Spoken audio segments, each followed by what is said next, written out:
আসছি পরবর্তী খবরে। বসিরহাট স্বাস্থ্য জেলার সিএমওএইচ দপ্তরে মঙ্গলবার কেন্দ্রীয় বাহিনী সহ আগমন ঘটল সিবিআই আধিকারিকদের। 2019-এ সন্দেশখালীর ভাঙ্গিপাড়ায় 3 বিজেপি কর্মী প্রদীপ মণ্ডল, সুকান্ত মণ্ডল ও দেবদাস মণ্ডলের হত্যাকাণ্ডের তদন্তের কারণেই এই পদক্ষেপ। প্রদীপ ও সুকান্তর দেহ উদ্ধার হলেও দেবদাসের দেহ পাওয়া যায়নি। কয়েক মাস পর সন্দেশখালীর একটি নদীর ধার থেকে মাটি খুঁড়ে সিআইডি একটি দেহাংশ উদ্ধার করে, যা ময়না তদন্তের জন্য বসিরহাট পুলিশ ও মুরগি হাসপাতালে পাঠানো হয়। এবার এই তদন্তের অগ্রগতি জানতেই সিবিআই আধিকারিকরা সিএমওএইচ দপ্তরে এসে বিভিন্ন নথিপত্র ও তথ্য খতিয়ে দেখেন। বিস্তারিত আপডেট নেব আমাদের প্রতিনিধি হাসানুজ্জামান সরাসরি রয়েছে। হাসানুজ্জামান, প্রথমেই তোমার কাছে যে প্রশ্নটি রাখবো, 2019-এ 3 বিজেপি নেতার খুনের তদন্তে কেন্দ্রীয় বাহিনীর আগমন ঘটলো, কি ছবি? হ্যাঁ দেখো, একেবারেই 2019 সালের 8ই জুন সন্দেশখালীর অন্তর্গত নেজার থানার ভাঙ্গিপাড়া এলাকায় 3 বিজেপি কর্মী খুন হয়েছিল, এমনটাই দাবি করেছে এলাকার বিজেপি নেতৃত্ব।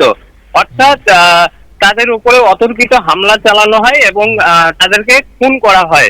অবশ্য এই ঘটনায় আরো এক তৃণমূল কর্মী নিখোঁজ রয়েছে বলে জানা গেছে। এই ঘটনায় মোট 52 জনের নামে সন্দেশখালীর অন্তর্গত নেজার থানায় অভিযোগ দায়ের হয়।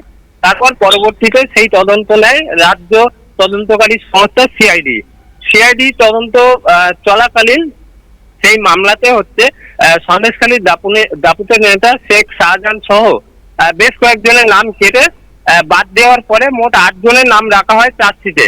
তারপরে পরিবারের সদস্যরা সিআইডি তদন্তে সন্তুষ্ট না হওয়ার কারণে পরবর্তীতে তারা কলকাতা হাইকোর্টের দ্বারস্থ হয়। কলকাতা হাইকোর্টের নির্দেশে এই মামলা তদন্তভার যায় কেন্দ্রীয় তদন্তকারী সংস্থা সিবিআই এর হাতে। সেই মামলারই মূলত তদন্ত করছে সিবিআই সূত্রে যেটা জানা গেছে, সন্দেশখালীর সেই সময় সিআইডির হাতে উদ্ধার হয়েছিল সন্দেশখালীর একটি নদীর পাশ থেকে একটি কঙ্কাল।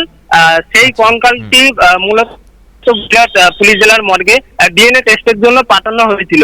মূলত সেই ডিএনএ টেস্টের রিপোর্টটা এখনো পর্যন্ত আসেনি এবং সেই কি রয়েছে এবং সেই ডিএনএ টেস্ট করার পর সেই বিজেপি নেতা যারা খুন হয়েছিলেন তাদের সঙ্গে ডিএনএ মিলছে কিনা, মূলত সেই বিষয়ে বসিরহাট সিএমওএইচ দপ্তরে কেন্দ্রীয় তদন্তকারী সংস্থা সিবিআই এসেছেন এবং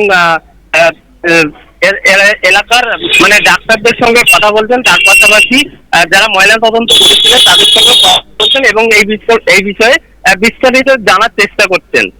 অভিজিৎ, ধন্যবাদ হাসানুজ্জামান। আপনাদের আরো একবার জানিয়ে রাখি, বসিরহাট স্বাস্থ্য জেলার সিএমওএইচ দপ্তরে মঙ্গলবার কেন্দ্রীয় বাহিনী সহ আগমন ঘটল সিবিআই আধিকারিকদের। 2019-এ সন্দেশখালীর ভাঙ্গিপাড়ায় 3 বিজেপি কর্মী প্রদীপ মণ্ডল, সুকান্ত মণ্ডল ও দেবদাস মণ্ডলের হত্যাকাণ্ডের তদন্তের কারণেই এই পদক্ষেপ।